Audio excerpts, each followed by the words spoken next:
Alors évidemment, comme Jean-Luc a déjà défloré un petit peu le sujet en montrant le texte de Claire Préau, vous avez compris peut-être à quoi ces grimoires hermétiques de mon titre font allusion.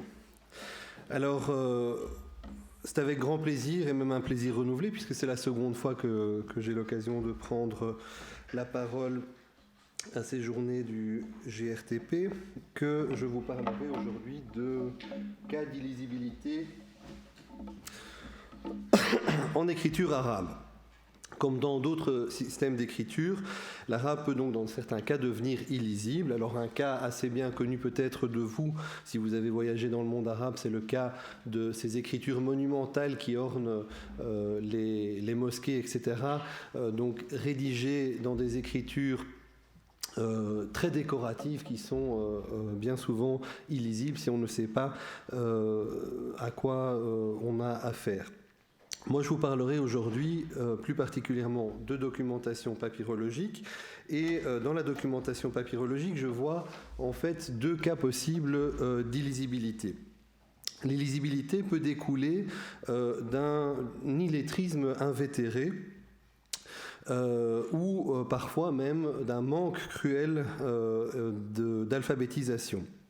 Alors le cas, à mon avis, le plus explicite, c'est celui des documents magiques arabes qui sont bien souvent, pour les périodes en tout cas qui précèdent, disons l'époque mamelouk, donc avant le XIVe siècle, rédigés par des gens qui manifestement n'ont pas des compétences de lettrés très développées et donc qui produisent des amulettes dont la qualité est vraiment très, très douteuse et on ne peut pas déchiffrer le texte de ces amulettes sauf si on sait ce que l'on souhaite y trouver. Alors ici vous avez un cas d'amulette portative qui a été donc découpé dans une lettre. Je ne sais pas, est-ce que ça fonctionne ceci ? Oui, vous avez donc des restes de cette lettre ici, vous en observez des restes ici, c'est une écriture très cursive, et à côté de ça, vous avez donc une tentative d'imitation de l'écriture monumentale, qui est utilisée aussi pour transcrire à l'époque des Corans, donc de l'écriture koufique, mais tentative bien maladroite. Alors, à côté du problème du manque d'alphabétisation probable des praticiens, un autre élément dont il faut tenir compte, c'est que nous avons affaire à des documents bien souvent qui sont rédigés en masse. Donc Jean-Luc a fait allusion à la problématique de la rédaction en masse des documents.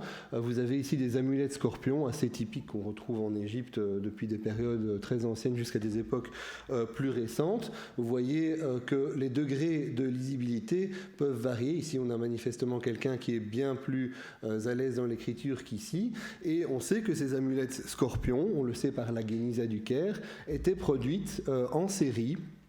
Et donc, qu'on les copiait véritablement, on prenait un coupon, on copiait une série d'amulettes que l'on détachait ensuite et que l'on distribuait aux personnes désireuses d'être protégées des piqûres de scorpions.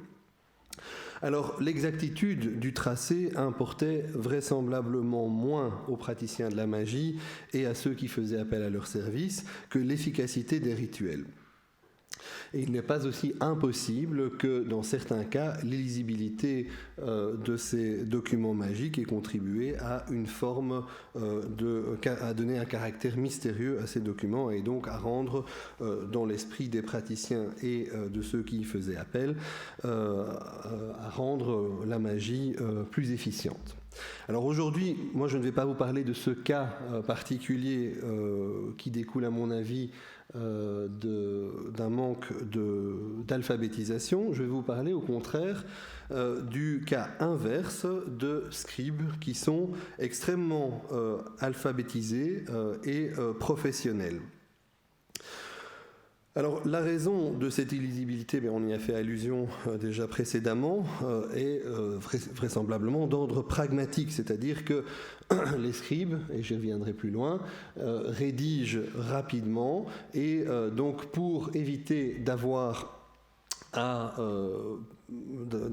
pour éviter de perdre du temps, évitent de lever le calame et produisent une série de traits un petit peu curieux pour une personne qui n'est pas habituée à ce type d'écriture. Alors, nous allons donc étudier les reçus de taxes, plus particulièrement les reçus de taxes de l'époque fatimide, reçus de taxes qui ont été très peu étudiés jusqu'à présent, pour la simple et bonne raison qu'ils paraissent bien souvent illisibles et donc sont décourageants pour un contenu qui plus est assez faible si on ne les met pas en série. Je voudrais, dans le cadre de cette communication, aborder 3 points. Je voudrais dans un premier temps vous montrer les éléments qui contribuent concrètement à l'illisibilité. Ça, ce sera le premier point. Le deuxième point concernera la manière qu'avait probablement déjà au Moyen-Âge et que nous avons de percer ces documents, de comprendre ces documents à l'apparence illisible. Et enfin, je me demanderai pourquoi ces documents étaient illisibles. J'ai déjà un petit peu abordé la question dans l'introduction, mais j'y reviendrai donc en conclusion. Passons donc au premier point et passons en revue les 2 traits qui contribuent, à mon avis, à l'illisibilité de ces documents. Alors, le premier trait qui contribue à rendre ces textes illisibles est ce que l'on appelle les ligatures abusives. Dans un esprit d'économie, le scribe évite de lever son calame et donc, en principe, en arabe, vous avez une série de lettres qui ne peuvent pas être liées aux autres, mais qui le sont. Vous avez ici le cas de ce trait superflu que vous ne voyez pas apparaître ici pour la simple et bonne raison que cette lettre-ci ne peut pas être liée en arabe. Il en va de même avec cette lettre-ci, qui est liée à la suivante, produisant une forme qui ressemble en fait non pas à un jim comme c'est le cas ici, mais plutôt à un aïn. Et enfin un dernier exemple ici. Alors pour la petite anecdote, vous avez ici non pas un reçu de taxe, mais vous avez un autographe qui a été rédigé par un receveur de taxes qui a travaillé donc en Palestine aux alentours de la fin du XIe, début XIIe siècle. C'était un juif karaïte qui travaillait donc à Jérusalem et qui a, suite à la prise de Jérusalem, émigré en Égypte. Et donc, ce receveur de taxes a rédigé un petit traité autographe, traité de nature philosophique sur la raison qui doit pousser les gens à rédiger des reçus de taxes. Mais vous voyez que bien que nous soyons ici dans un traité plutôt de nature littéraire, le personnage qui avait une pratique de l'écriture héritée de sa pratique de receveur de taxes produit exactement le même genre de ligature abusive. Alors voici maintenant des ligatures abusives dans des reçus. Vous voyez ici très clairement donc ces traits qui donc permettent au scribe de ne pas lever son calame et de repartir plus facilement donc directement vers le mot suivant. Vous voyez que ça produit une densité visuelle qui rend le texte plus difficilement lisible, parfois franchement illisible. Ici c'est encore relativement bien lisible. Le cas évidemment le plus couramment, le cas où on observe les ligatures abusives les plus nombreuses, c'est le cas de l'invocation divine. Vous avez vu que dans le cas des protocoles et des inscriptions, des dipinti, on observe exactement le même phénomène. C'est une formule qui est écrite au début de chaque document, et donc les gens l'écrivent tellement que, pour finir, ils l'érodent et la rendent illisible, cette invocation divine. Alors un autre phénomène auquel Jean-Luc a déjà fait allusion est celui de la Verschleifung, qui est aussi présent dans les reçus de taxes arabes. Donc on a une simplification de l'écriture On ne note pas le moindre détail de lettres dans les mots. Ici, vous l'observez très clairement dans le verbe kataba. Normalement, vous devriez avoir 2 petites dents qui sont totalement absentes ici. De même, dans le sin de simaoun, vous avez normalement 3 dents qui doivent apparaître clairement, mais tout ça est réduit à un simple trait oblique. Et dans le nom mina, donc menas, vous devriez également avoir 2 petites dents qui sont absentes ici. Par contre, par effet d'opposition, si on veut quand même rendre cette écriture résorbée lisible, on est bien obligé de faire ressortir les éléments saillants qui peuvent être essentiellement en arabe, en tout cas les lettres du début, mais parfois aussi la lettre finale. C'est le cas dans mina. Vous voyez que le mime est bien identifiable, l'alif est lui aussi bien identifiable, par contraste avec ce qui est au milieu qui ne l'est pas. Et de même dans kataba, le kaf est la seule lettre identifiable. Alors ici, on a des cas extrêmes qui apparaissent dans les dates. Donc Jean-Luc a fait allusion au fait que les dates et les éléments formulaires sont propices à ce genre d'écriture résorbée. Vous avez ici donc le même scribe qui rédige une série de reçus de taxes, et vous voyez que le mot sana, donc le mot année, qui apparaît ici en rouge, est écrit assez bien ici et ici, donc en traçant, disons, le signe de manière plate et en indiquant la petite dent du noun suivi du tamarbuta, mais ici, il est réduit à un simple trait. Donc en d'autres termes, ici, si nous n'avions pas de parallèle ou une idée des attendus à ce niveau-là, nous serions malheureusement perdus. Il en va de même avec les quantièmes. Donc là, le nombre 3 est assez bien écrit. De même, le nombre 5, Ramsa, est assez bien écrit, quoique c'est essentiellement la première lettre ici qui est écrite de manière surdimensionnée en comparaison des 2 autres lettres suivantes. Par contre, quand on passe au nombre 4, là, on voit que le 4 est réduit en fait à sa simple lettre finale. Donc le aïn, vous en voyez ici la petite boucle qui est ligaturée à l'élément suivant. Alors on avance toujours dans cette date et on reconnaît assez facilement, me semble-t-il, le arba de 4, mais par contre l'élément suivant, donc qui est le mot 100, mi'a, n'est absolument pas clair et pour des gens qui ne sont pas habitués à ce type d'écriture, pourrait simplement ressembler à un ha final ou un tamarbuta.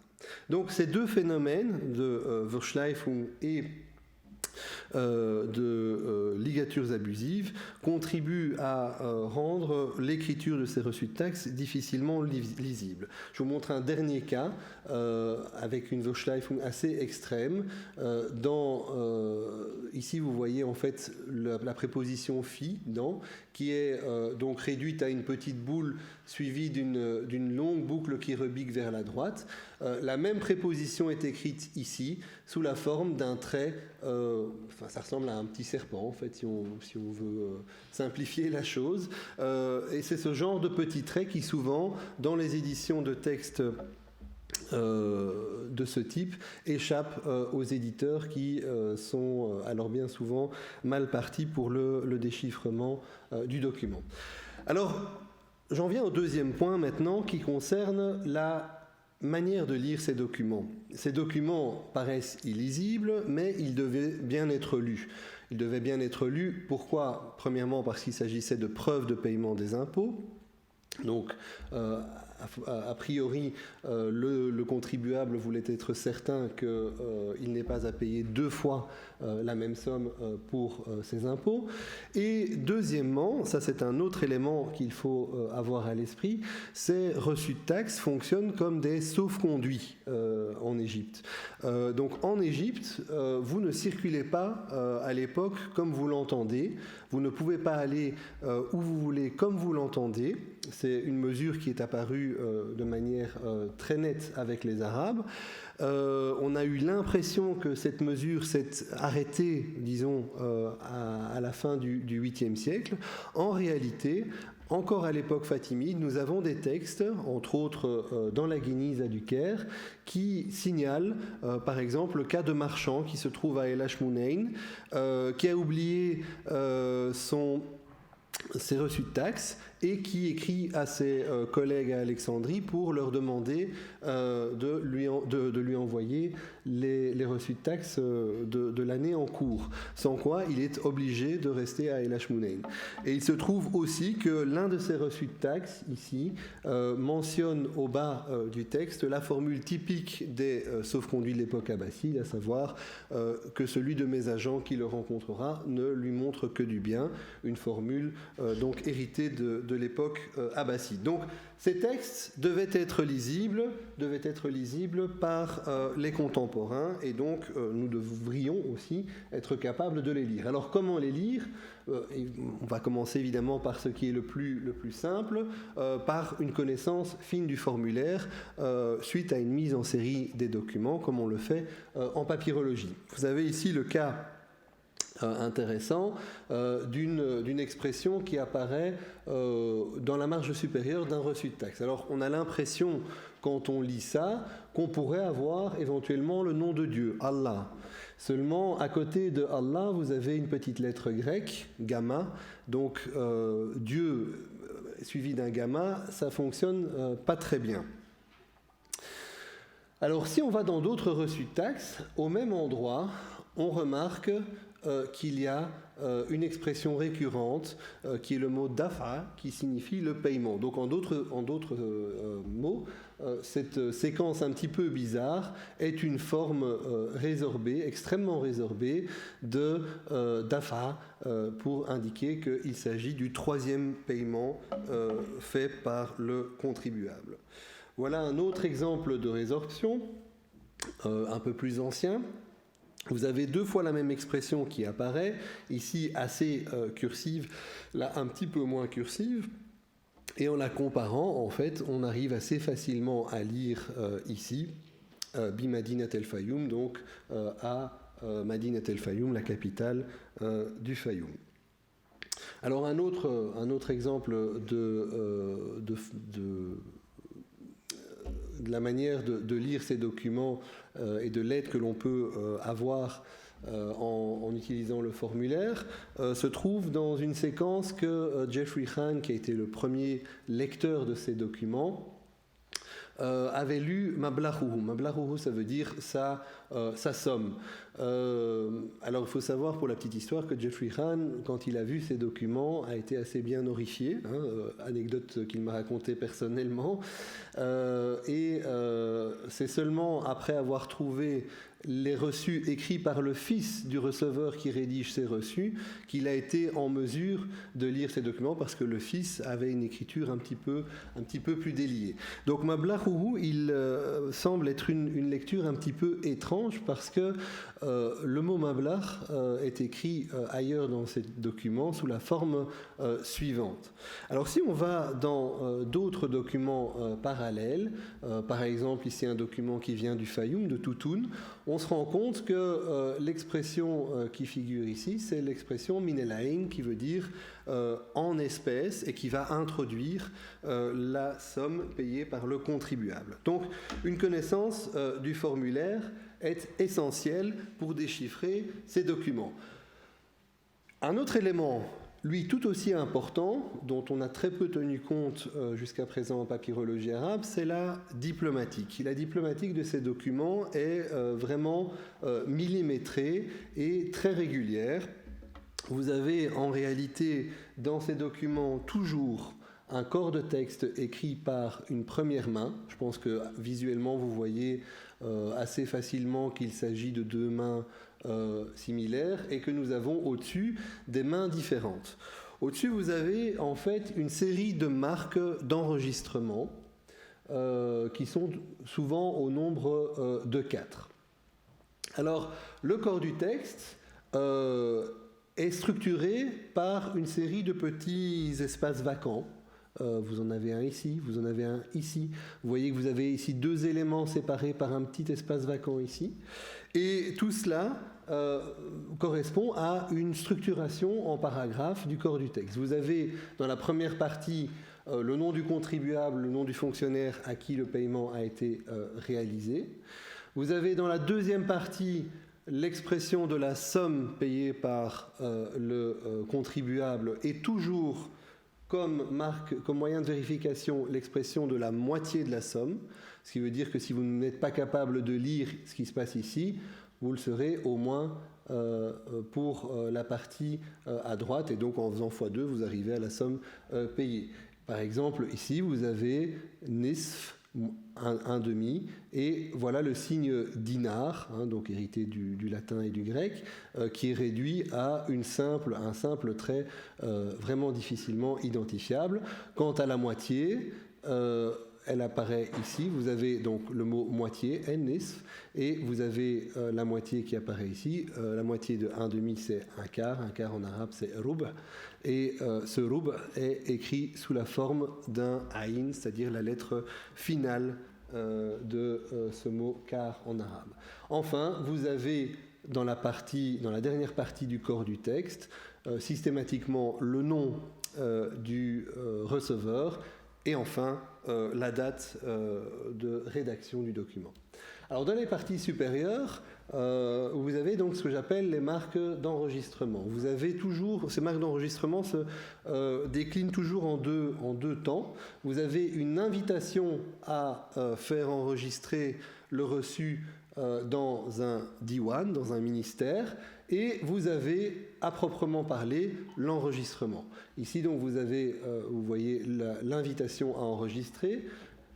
Croyez-le ou pas, mais ce que vous avez ici qui est écrit de manière beaucoup plus claire est écrit ici aussi, d'accord ? Cela vous montre aussi qu'une comparaison de ces documents à nouveau peut nous aider à en comprendre le sens. Donc suite à l'invitation, le reçu est enregistré ainsi que le montant payé. Alors comme en général à cette époque les gens ne font pas confiance au Premier ministère, on envoie donc ce reçu dans un autre ministère, le ministère des supervisions, enfin de la supervision littéralement, donc le Diwan el-Shraf, qui va s'assurer que le Premier ministère n'a pas fait de bêtises. Et donc vous avez à nouveau une invitation à enregistré, suivi de l'enregistrement. Donc vous voyez ici, le formulaire est une chose pour la lecture de ces documents, mais il faut aussi tenir compte de la mise en page, de la disposition graphique, qui dans le cas des reçus de taxes est clairement bien organisée. Alors j'en viens maintenant au troisième point de cette communication, et je voudrais donc essayer de poser la question de la raison de l'illisibilité de ces documents. Pourquoi ces reçus paraissent-ils illisibles ? Alors le premier élément, je l'ai déjà dit en introduction, réside dans le fait que les reçus étaient produits en très grande quantité. Pour vous donner une idée chiffrée, si l'on fait des projections démographiques qui valent ce qu'elles valent, bien entendu, si l'on suit les chiffres de Russell qui estime que hors esclaves, la population égyptienne s'élevait à 2 millions d'individus à l'époque médiévale, à l'époque qui nous occupe, à l'époque fatimide, et en tenant compte qu'un tiers de ces gens étaient des contribuables, soit 600 000 personnes, disons, et que chacun d'entre eux payait au moins 3 à 4 taxes l'année, on peut supposer que chaque année, au moins 1 200 000 à 2 millions de reçus de taxes devaient être émis par cette administration fiscale. Et donc, face à la masse pléthorique de documents, il ne pouvait pas s'agir pour les scribes de perdre le moindre temps en rédigeant leur quittance donc en détail et en levant le calame à chaque nouveau mot qu'ils traçaient. Je me demande cependant, et c'est par là que je voudrais conclure, si au-delà de d'un simple pragmatisme, cette illisibilité, en particulier à l'époque fatimide, n'était pas recherchée par les percepteurs de taxes. J'ai dans l'idée que l'illisibilité apparente